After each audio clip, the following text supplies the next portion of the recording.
பொய் வழக்கு அதில் ஒரு குற்றச்சாட்டும் இல்லை அப்படின்னு ஒருத்தர் பேசியிருக்கார். பேசினது யார்? அமைச்சர் ஐ பெரியசாமி அவர்கள். அவர் தான். இப்போ அவர் மேலே இடி வழக்கு போட்டாங்க. பாஜகலாம் பயங்கரமாக ஃபன் பண்ணிருந்தாங்க. இனிமேல் தான் நிறையா வரும். ஒன்றும் இல்லை, ரெண்டு இல்லை, பல அமைச்சர்கள் மாட்ட போகிறாங்க, கேஸ் மேலே கேஸ் வரப்போதே அப்படின்ற மாதிரிலாம் சொல்லியிருந்தாங்க.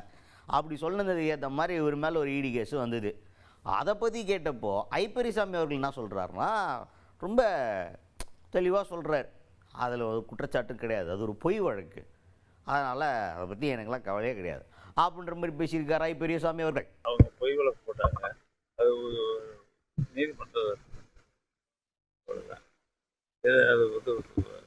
எந்த குற்றச்சாட்டும் இல்லை. அதுக்கு அடுத்தது முக்கியமான கேள்வி, வெற்றி வாய்ப்பு எப்படி இருக்கிறது அப்படிங்கிற கேள்வி.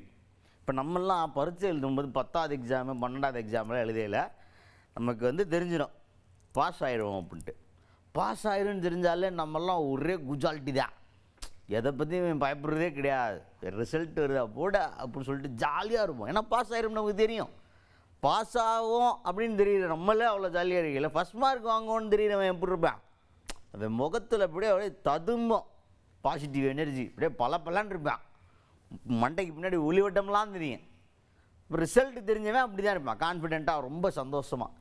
ஆனால் திமுக தான் தேர்தலில் ஃபஸ்ட்டு மார்க் வாங்கும் போதுன்னு ஊரே பேசிக்கிட்டு இருந்தாலும் திமுககாரங்க மூஞ்சியில் ஒரு இருளடிச்சு போன ஒரு லுக்கு தான் இருக்குது. இப்போ ஐ பெரியசாமி அவர்களே அவர்கிட்ட கேட்குறாங்க, சார் எலெக்ஷன் ரிசல்ட்டில் வெற்றி வாய்ப்பு எப்படி இருக்குது அப்படின்னு கேட்டால், ஒரு நல்லா இருக்குது, சூப்பராக இருக்குது அப்படின்ற மாதிரி எப்படி ஒரு ஜோஷோடு சொல்லலாம், பிரைட்டாக இருக்குது அப்படின்னு. பிரைட்டாக இருக்குன்னு சொல்கிறதே டல்லாக தான் சொல்லியிருக்காரு ஐ பெரியசாமி அவர்கள்.